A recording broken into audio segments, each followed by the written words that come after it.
After Ardashir I took down the Parthian Empire, a new superpower of Iran was created. The Sasanian Empire. The Sasanians played a huge role in Iranian history and culture, building palaces, rock reliefs, and achieving glorious victories in many battles.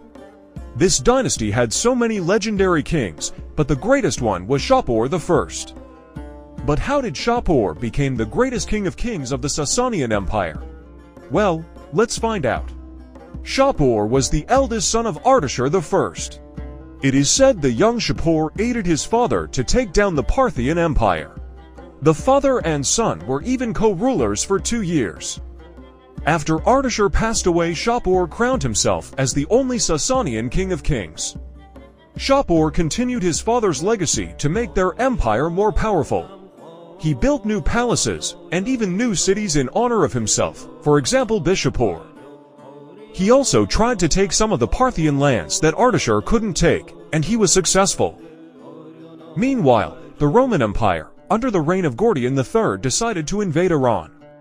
Ever since Ardashir took down the Parthian Empire, the Romans decided to take advantage of the Iranian civil wars to finally conquer Iran. Even though Ardashir beat the Romans in battle, they did not lose their hope to expand their empire's territory to the Iranian lands.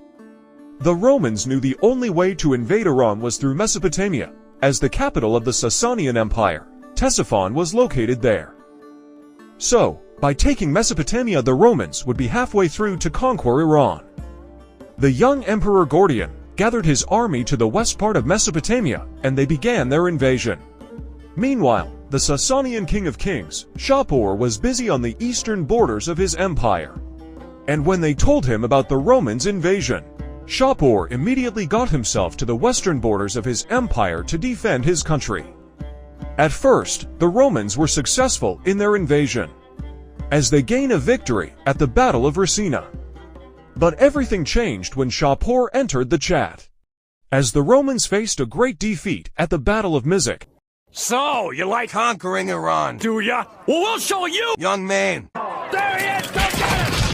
This defeat was a disaster for the Romans, as their Emperor Gordian III lost his life because of this battle.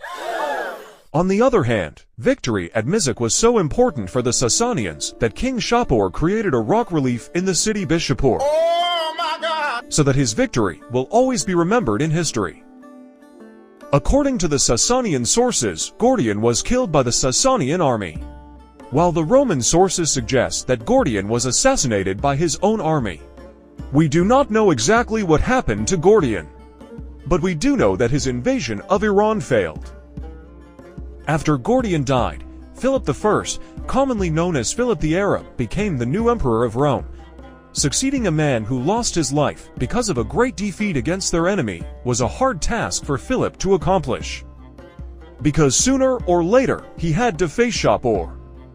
Philip made peace with Shapur to not share the same fate of Gordian, by paying 500,000 dinars to him for their peace treaty. Shapur accepted his offer, and the empire stopped fighting. However, Philip felt humiliated about the peace treaty, so he decided to start a war with Shapur through Armenia. But why Armenia? Well, it's because of the Parthian Empire. The Parthian Empire, also known as the Arsacid Empire, got destroyed by Shapur's father, Ardashir I. However, the Arsacid dynasty was still alive. Some of the Arsacid princes ruled Armenia. They teamed up with the Romans against Shapur to take down the Sasanian Empire. Shapur absolutely hated this, because he thought Philip broke their peace treaty. And Philip actually did such thing. Therefore Philip and Shapur fought each other at the Battle of Barbalissos.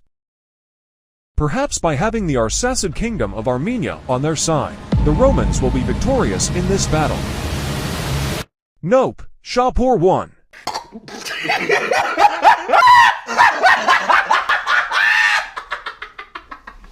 And thus, Philip became the second Roman emperor who got defeated by Shapur. As there is another Sasanian rock relief in Nakshi Rostam, which demonstrates this moment in history, as it shows Philip the Arab kneeling before Shapur I.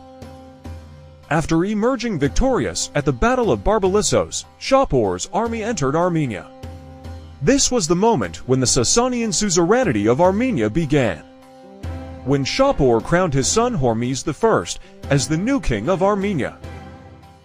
A few years after Philip's death, a new Roman emperor named Valerian challenged Shapur in the Battle of Edessa to redeem his empire from those humiliating defeats. Perhaps this will be Rome's final chance for a glorious victory. Shapur won again.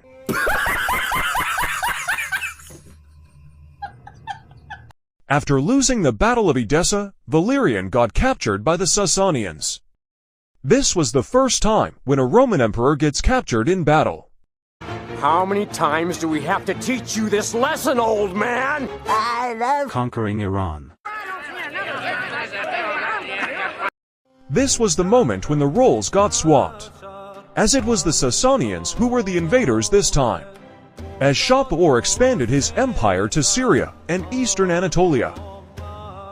Shapur sent Valerian and the rest of the survived Roman army to the city Shapur, where they lived the rest of their lives as slaves.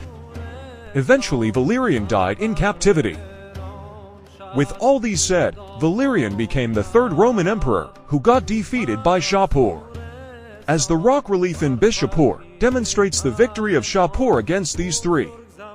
It shows Gordian lying dead under Shapur's horse hoof, Philip kneeling before Shapur, and Valerian getting captured by Shapur, as Shapur is holding Valerian's hand to not let him escape.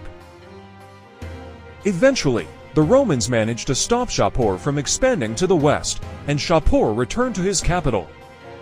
After a while, Shapur passed away because of illness, and his son Hormizd I became his successor. And that's the story of the greatest king of kings of the Sasanian Empire, who also was one of the greatest enemies of Rome, Shapur I.